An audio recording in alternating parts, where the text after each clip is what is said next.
Chennai ECR Uthandi Nainarkuppam பகுதியில் 100 ஆண்டுகளுக்கும் மேலாக பயன்படுத்தி வந்த சுடுகாட்டில் உடலை புதைக்க அனுமதி மறுக்கப்பட்ட நிலையில் போலீசாரின் தடையை மீறி மரணமடைந்தவரின் உடல் புதைக்கப்பட்ட சம்பவம் பெரும் பதற்றத்தை ஏற்படுத்தியுள்ளது. நீதிமன்ற தடையை மீறி மீனவ மக்கள் செய்த ஆர்ப்பாட்டத்தின் பின்னணி என்ன?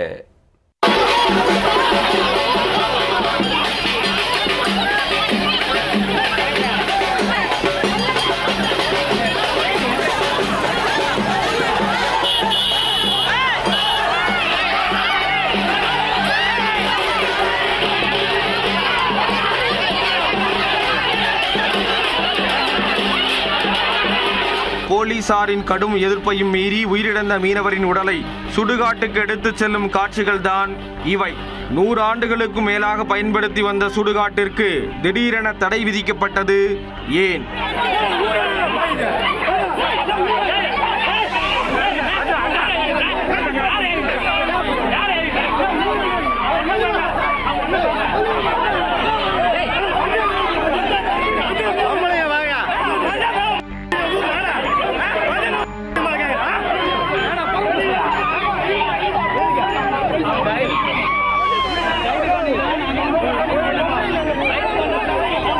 சென்னை கிழக்கு கடற்கரை சாலை உத்தண்டி நயினார்குப்பம் மற்றும் நாயனார் காலனி பகுதியில் சுமார் 1500 மீனவர் குடும்பங்கள் வசித்து வருகின்றனர். இப்பகுதியைச் சேர்ந்த யாரேனும் உயிரிழந்தால் நயனார் மயான சாலையில் உள்ள இடுகாட்டிலேயே இறுதி சடங்குகளை நடத்தி வந்தனர். சுமார் 100 ஆண்டுகளுக்கு முன்பு VV வெங்கட சுப்பிரமணியம் என்பவர் இந்த இரு கிராமங்களும் மயானமாக பயன்படுத்திக் கொள்ள நிலத்தை வழங்கியதாக கூறப்படுகிறது. இந்நிலையில் VV வெங்கட சுப்பிரமணியத்தின் வாரிசுகளில் ஒருவரான சங்கீதா என்பவர் அந்த நிலம் தங்களுக்கு சொந்தமானது என்றும் அங்கு உடலை புதைப்பதால் சுற்றுச்சூழல் பாதிக்கப்படுவதாக கூறி நீதிமன்றத்தில் வழக்கு தொடர்ந்தார். வழக்கை விசாரித்த நீதிமன்றம் சுற்றுச்சூழல் பாதிப்பு குறித்து சென்னை மாநகராட்சியிடம் விளக்கம் கேட்டுள்ளது. இதனால் அந்த இடத்தை மயானமாக பயன்படுத்த தற்போது தற்காலிக தடை விதிக்கப்பட்டுள்ளது.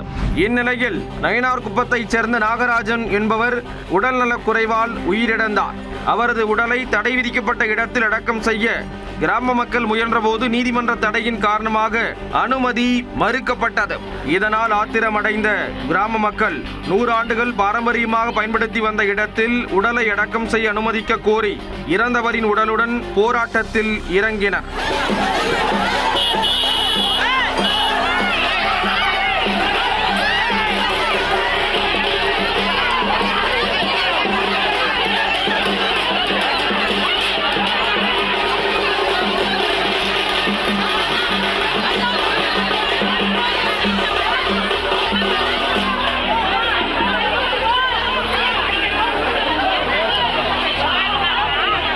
தகவல் அறிந்து சம்பவ இடத்திற்கு விரைந்த கானத்தூர் போலீசார் மற்றும் மாநகராட்சி அதிகாரிகள் கிராம மக்களுடன் பேச்சுவார்த்தையில் ஈடுபட்டனர்.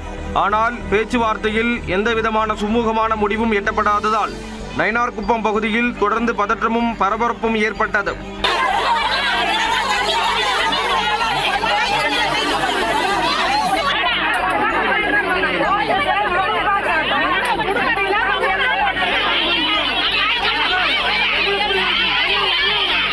நிலைமையை கட்டுக்குள் கொண்டுவர போலீசார் அப்பகுதியில் குவிக்கப்பட்டனர்.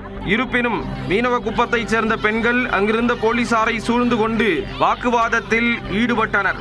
தொடர்ந்து போலீசாரின் தடையை மீறி உயிரிழந்த நாகராஜின் உடலை அடக்கம் செய்தனர். நீதிமன்றத்தில் வழக்கு நிலுவையில் உள்ள நிலையில் அத்துமீறி இறந்தவரின் உடலை புதைத்தது அப்பகுதியில் பெரும் பரபரப்பை ஏற்படுத்தியுள்ளது.